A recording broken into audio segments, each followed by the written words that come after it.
The sun was harsh that morning, casting long shadows across the dry corral at Bellemont Ridge. Dust drifted through the air like ash, swirling around the boots of old men who'd seen 100 horses come and go. But none like this. Inside the fence stood Blackthorn, a coal-black stallion with eyes like fire and the temperament of a war drum. No one had managed to ride him, and after 2 broken ribs and a shattered wrist, folks were starting to say no one ever would. From the fence line, Royce Callahan crossed his arms and muttered, "That horse ain't mean. He's haunted." The others didn't argue. They watched in silence, chewing on toothpicks and memories, all of them too proud or too scared to try again. Then the crowd shifted. A slow hush fell over the corral as Gideon Falkner stepped forward. His gait was slower than it once was, but no one dared to call him weak. His black hat was low, his eyes colder than the wind rolling off the hills. It had been 20 years since Gideon last set foot in that ring. 20 years since Delilah, his wife, had died, and he buried not just her, but his will to ride. Some folks whispered it wasn't just grief that kept him out of the saddle. It was guilt. Delilah had died the night he was thrown from a horse much like Blackthorn. Same look, same wild soul, same storm behind the eyes. Now, as he approached Blackthorn, something strange happened. The stallion didn't rear. He didn't bolt. He simply stared, frozen, as if recognizing something. Or someone. Gideon raised his hand slowly, brushing the dust from the worn saddle. A breeze picked up, carrying the scent of dry grass and old sweat.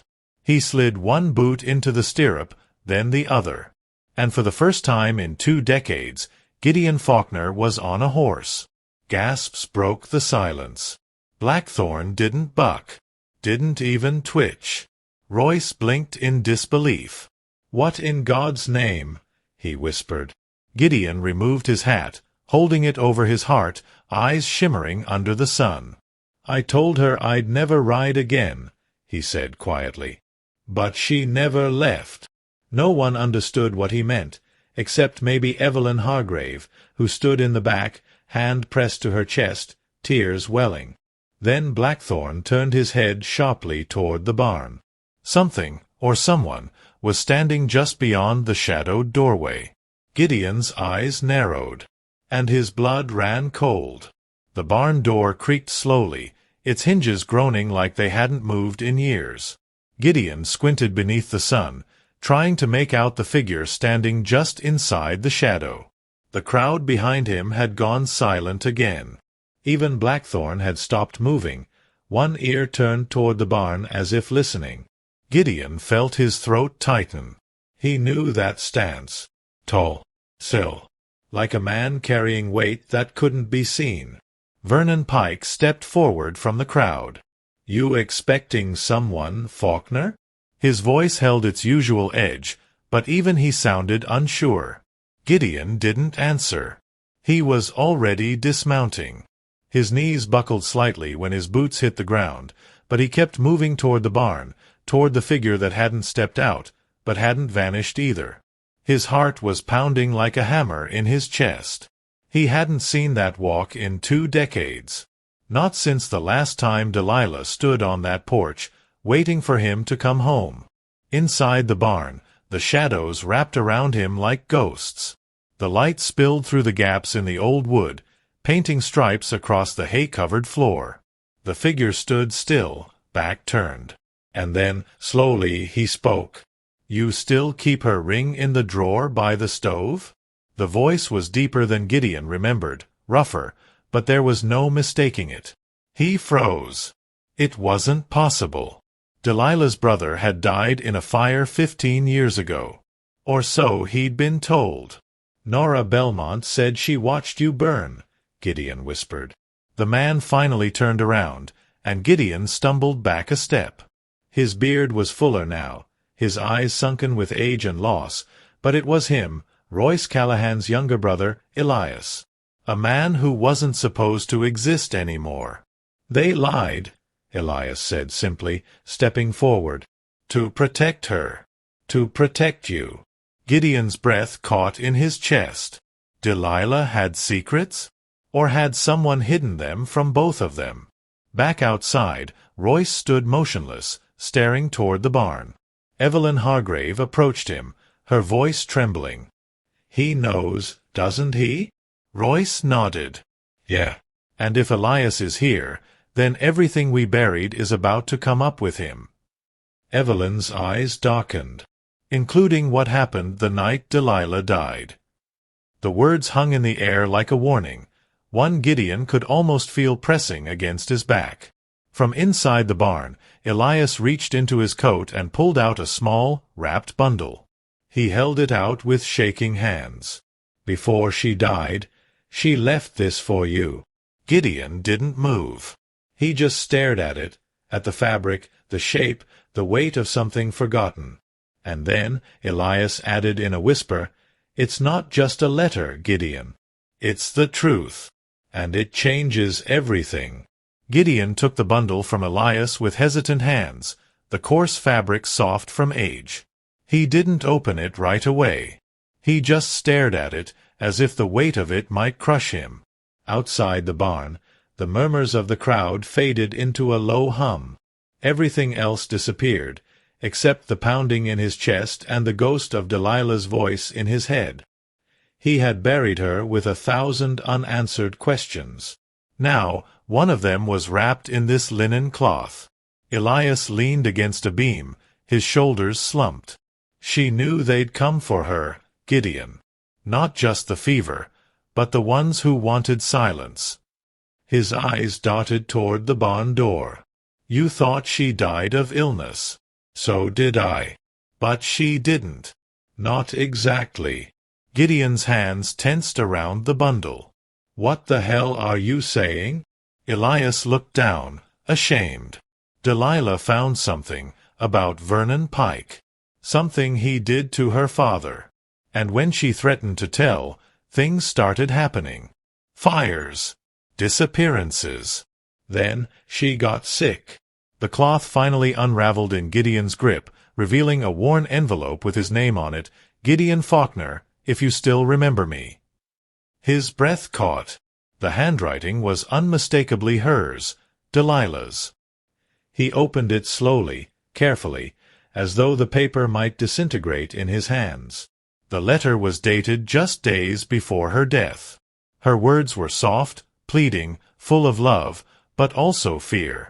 She spoke of Vernon, of threats whispered through strangers, and how Blackthorn's bloodline wasn't what everyone thought.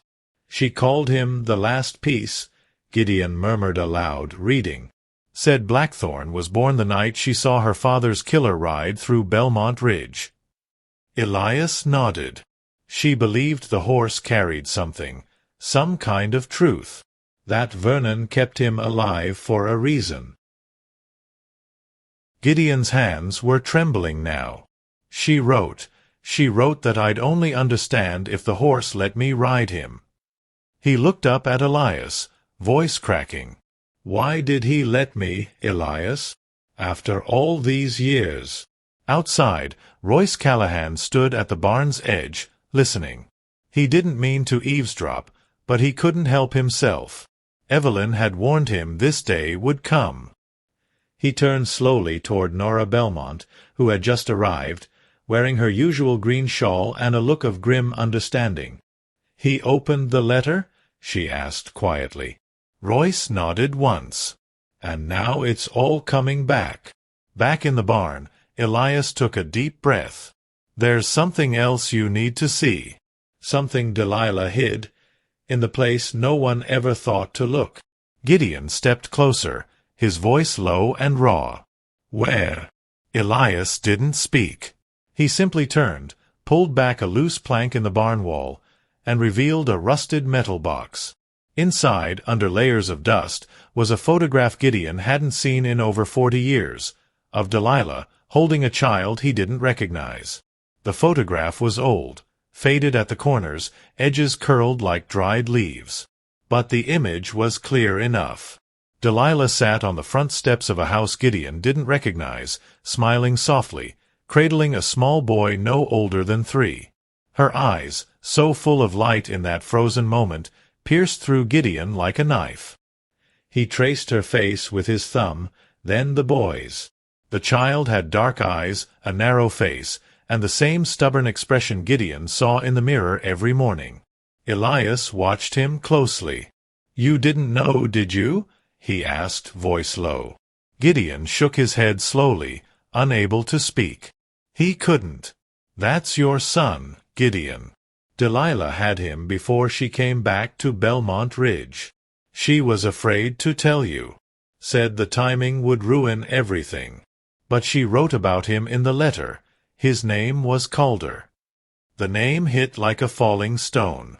Gideon's knees buckled slightly, and he had to lean against the stall to steady himself. "She left him with a friend," Elias continued, "in a town near the border. She was planning to go back for him, but then everything happened." Gideon felt the weight of years collapse onto him. He thought he'd known grief, thought he'd lived it fully when Delilah died. But now there was another layer. A son. A life never lived. A name never spoken. The silence around it all felt heavier than any storm. Outside the barn, the sky had turned an odd shade of yellow-gray, the kind that warned of dust or worse. Royce Callahan stood watching the clouds gather. "Storm's coming," he muttered. Nora Bellemont stepped beside him, eyes narrowed toward the barn. "No, Royce. The storm's already here. It's just wearing Gideon's face." Her words were soft but sharp, cutting through the air like a blade. "He knows about the boy now. And soon he'll know who helped keep him hidden." Back in the barn, Gideon finally spoke, his voice barely audible. "Why didn't she tell me?" Elias looked down, ashamed. "She was scared. Not of you, of Vernon. He said if she ever brought the boy home, he'd make sure neither of you saw the light of day again." Gideon stared at the photo one last time, then tucked it into his coat. "Where is he now, Elias? Where's Calder?" Elias hesitated, then stepped back toward the barn wall. He pulled a second, smaller envelope from his pocket and handed it to Gideon. "He left this a few months ago. Said if anything ever happened to me, you'd come looking." Gideon tore it open with trembling hands, but what he read inside stopped his heart cold. "I know who you are, and I know what Vernon did, but I don't forgive either of you." The letter was short, but each word felt like a blade. Calder's handwriting was tight, controlled, almost clinical. There was no warmth, no hesitation. He knew who Gideon was, and he'd chosen distance over reunion. Gideon read the letter twice, then folded it carefully, pressing it to his chest. His son had been alive all these years, walking the earth with Gideon's name buried under bitterness and silence. And now, the boy wanted nothing to do with him. Elias sighed, rubbing the back of his neck. He grew up hard, moved around a lot, bounced between ranches and foster homes after the woman Delilah trusted passed away. He learned to ride young, real talent, like Delilah. "Like you. That horse out there." Elias nodded toward the corral. "He trained him. Blackthorn. Said he bred him for one reason, to finish what Delilah started."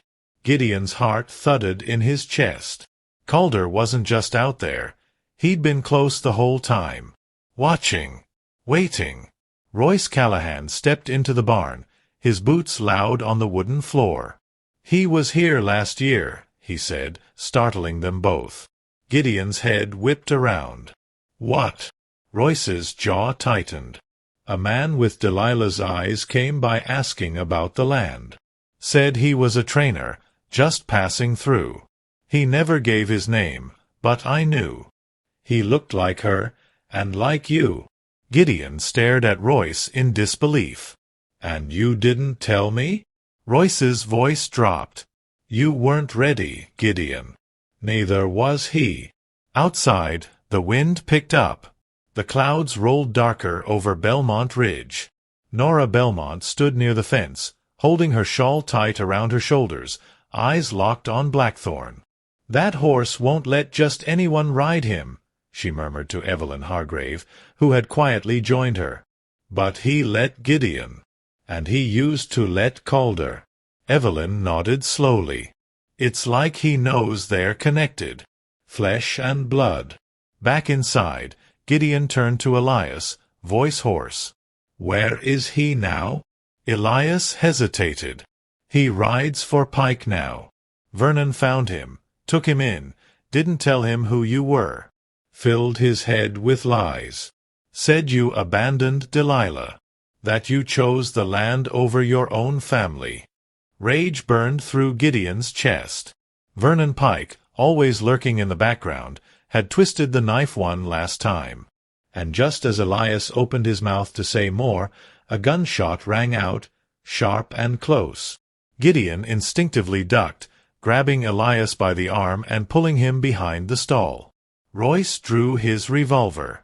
"That came from the ridge," he barked. But it wasn't just the shot that sent fear crawling through Gideon's bones. It was the sound of hooves, thundering toward them through the dust. Someone was coming. Fast. And Gideon had a sick feeling he already knew who it was. The hooves came fast, pounding like thunder across the dry earth, raising a cloud of dust that swallowed the ridge. Gideon stepped out of the barn just in time to see a lone rider break through the haze. The horse was a pale buckskin, lean and fast, and the man atop it rode with fire in his spine.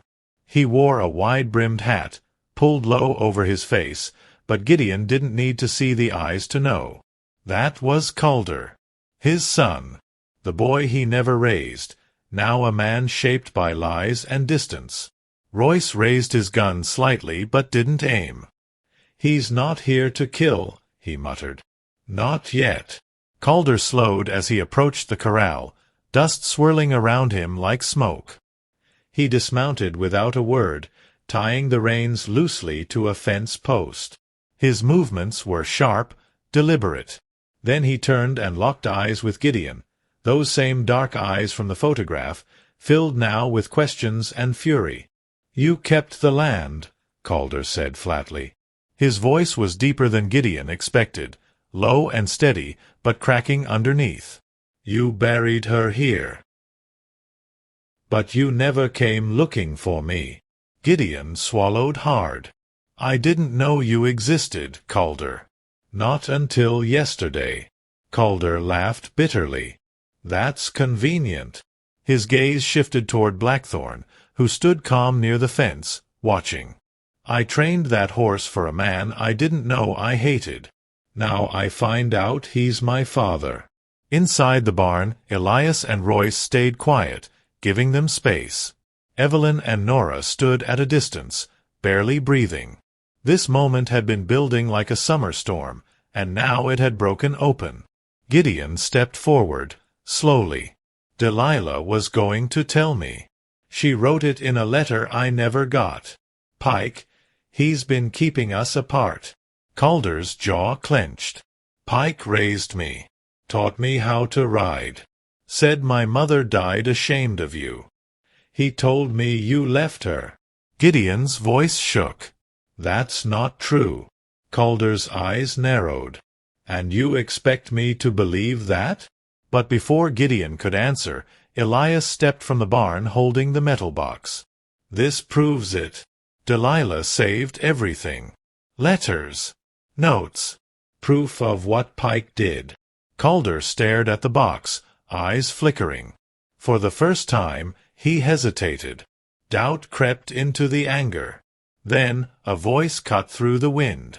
"Vernon Pike."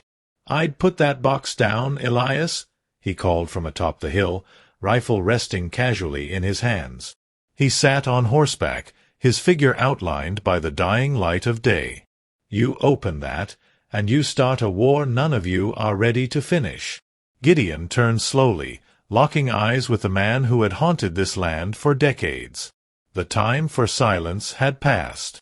The wind howled low across Bellemont Ridge as Vernon Pike kept his rifle resting casually on his saddle, the barrel tilted just enough to be threatening. His eyes, cold and confident, scanned the group below. "That box belongs to me," he said, voice steady. "Everything inside it is a lie written by a dying woman and a bitter old ghost." Gideon stepped forward, jaw set tight. "You know that's not true. Delilah was scared of you. That box holds the truth you buried along with her." Calder stood between them now, uncertain, the old loyalties to Pike starting to crack under the weight of what he'd just learned. "You told me my mother died ashamed of him," Calder said, turning to Pike. "You said he turned his back on us." Pike's smile didn't falter. "I told you what you needed to hear. You were angry. You wanted a target. So I gave you one." His voice lowered, almost like a father's. "And you rode better because of it." Elias, still clutching the box, stepped beside Gideon. "There are receipts in here, Vernon. Letters. Even a confession from the man who burned down Delilah's father's barn. You paid him." Pike chuckled, dark and humorless. "You think anyone around here is gonna care what a bunch of yellowed papers say? I built this place. I kept order while all of you were drowning in grief." Royce Callahan moved beside Elias now, his revolver at his side. "Maybe it's time someone else ran this valley." Pike's expression hardened. "You really want to dig up ghosts, Royce? You forget who saved your ranch in '97? Who kept your brother out of prison?" Royce didn't flinch. "Maybe that's the problem. Too many people owe you things they shouldn't." Calder looked between the men, Pike, Royce, Gideon, his mind racing. Everything he believed was unraveling. "If what's in that box is true," he said slowly, "then my whole life was built on a lie." Silence fell.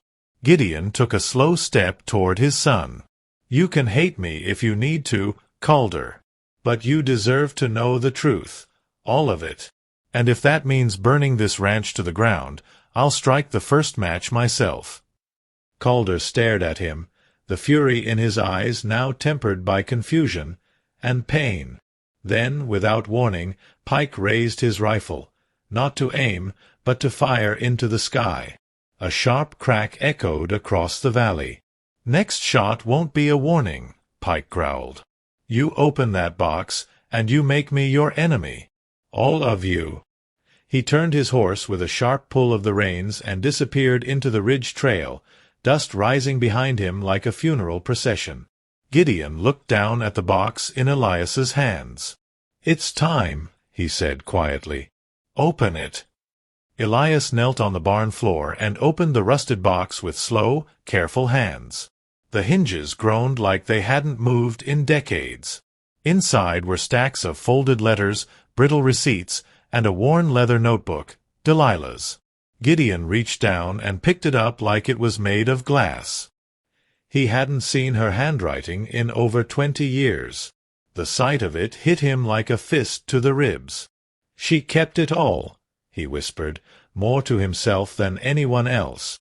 The first few pages were full of notes, Delilah's private thoughts, fears, and memories. She had tracked everything Pike had done to her family, from forged land titles to threats whispered in the dark. One entry stopped Gideon cold. "If anything happens to me, Calder will grow up thinking his father was the villain. Vernon will make sure of it. But one day the truth will find him. I pray it's not too late." Gideon's hands trembled as he read, the guilt swallowing him whole. Calder stood nearby, arms crossed, eyes locked on the box. "Why would she keep this from me?" he asked quietly. "Why let him raise me?" Elias looked at him, his voice heavy. "She didn't have a choice. Pike had men watching her. After your grandfather died, she was alone. No money. No protection. She thought leaving you with that woman in Texas was safety. Pike found you before Gideon ever had a chance." Calder turned away, jaw tight, trying to swallow the betrayal. Royce sorted through the papers, pulling out a stack of receipts. "Here," he said, handing one to Gideon. Pike paid off the county clerk 5 weeks before Delilah's father died in that barn fire. That ain't coincidence. Gideon stared at it, then passed it to Calder. You still think I was the one who ran away? Calder didn't answer, but something in his face cracked, just a little. A wall was starting to fall. Then Nora Bellemont entered the barn, holding a small wooden box of her own. You're missing one piece, she said, placing it on the ground. Delilah gave this to me right before she died. Told me to guard it until someone had the courage to face what really happened. Inside was a silver locket, and tucked inside it, a blood-stained scrap of fabric with a single name embroidered in fading thread, Callahan. Royce went pale. That's my family name, he muttered. Gideon turned toward him slowly. What did Pike keep you quiet about, Royce? Royce stepped back, his throat dry. It wasn't just land he stole, he said. It was blood. Before anyone could speak, Calder grabbed the notebook and stormed out of the barn. No one followed. He needed time, but they all knew time was running out. The silence left in Calder's wake was heavier than any storm cloud. Gideon stood in the barn doorway, notebook still in hand, watching his son disappear into the swirling dust. He wanted to run after him, to explain everything, but something held him back. Maybe guilt, maybe fear. Royce stood nearby, still staring at the locket and the blood-stained scrap inside. His voice was low and shaken. My grandfather had a brother. Left town during the war. Changed his name when he came back. No one ever talked about it. We thought he was dead. Nora's eyes didn't leave Royce. He wasn't. He was Delilah's father. Royce turned pale. That means, Nora nodded. You and Calder share the same bloodline. Different branches, same roots. That locket was proof Delilah tried to reconnect the families, before Pike made sure she couldn't. Royce dropped to a bench, hands shaking. I helped Pike keep secrets. I thought I was protecting the town. Turns out I was protecting the man who burned it from the inside out. Elias looked toward the ridge. If Calder opens his eyes, Pike's whole world falls apart. And Pike knows it. Gideon clenched his fists. He won't let Calder live with that notebook. Evelyn, quiet until now, stepped forward. So we don't give him the chance. We take everything. Delilah's journal, the receipts, the locket. We go to the sheriff, the papers, hell, the Capitol if we have to. Let the truth be louder than Pike's threats. Royce looked up slowly. And if Calder turns on us first? You saw his face. He doesn't know who to believe. Gideon's eyes hardened. Then I'll face him man to man. Not as a rancher. Not as a ghost. But as his father. Nora placed a hand on his shoulder. You'll have one chance, Gideon. Don't waste it. Outside, the wind had shifted again, colder now, sharper. Something was changing. It wasn't just a storm coming, it was reckoning. That night, Gideon walked alone to the ridge where he'd buried Delilah. He knelt by the marker, the old wood barely legible from weather and time. I should have known, he whispered. I should have fought harder. Found him sooner. I'm sorry. He placed the notebook and the locket at the base of the cross. I'll bring him home. One way or another. Behind him, the crunch of boots on gravel made him rise slowly. Calder stepped into the moonlight, face unreadable. In one hand, he held the notebook. In the other, a pistol. I read everything, he said, voice tight. But I don't know what's worse, the truth, or that it took you 20 years to show up. He raised the gun slightly, hand steady. You said you'd light the match, Gideon. Let's see if you meant it. Gideon didn't move. The pistol in Calder's hand stayed level, but his eyes trembled, just enough for Gideon to see the boy behind the man. If you're gonna pull that trigger, Gideon said quietly, Do it knowing I'd still take the bullet. Because you deserved better than the life you got. You deserved a father. And I wasn't there. Calder's jaw locked tight, his breathing uneven. You think words fix this? You think truth fixes this? No, Gideon replied, stepping closer. Truth doesn't fix things. But it stops the bleeding. He slowly reached into his coat and pulled out Delilah's locket. Your mother wanted you to know who you are. And she wanted you to know who I was, even with all my failures.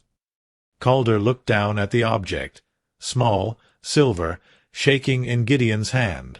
The gun didn't lower, but his shoulders dropped just slightly. Why now? He asked. Why didn't you come for me sooner? Gideon's voice cracked. Because I believed the lie. I believed she died alone and never forgave me.